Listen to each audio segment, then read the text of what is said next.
453 foreign workers took part in a Migrant Rights Network survey about housing issues and workers' rights. These are pictures of the conditions that some of them are living in. Workers are calling for national housing standards.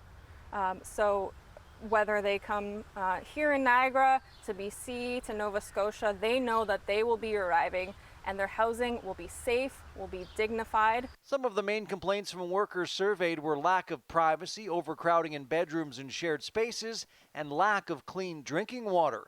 Advocates say the workers are too afraid to complain to their bosses. So that's why they're calling for full and permanent immigration status for all, so that when there are issues, they're free to speak up, be heard, and protect themselves.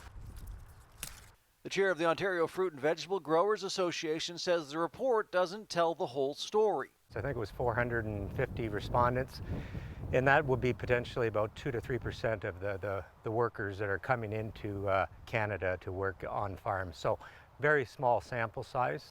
Bill George has over 150 acres of wine grapes in Beamsville. He says there are already regulations in place to address those housing concerns. All the housing out there is in compliance with the codes that are in place. And if a farmer isn't in compliance with those regulations, he is not allowed to bring workers in.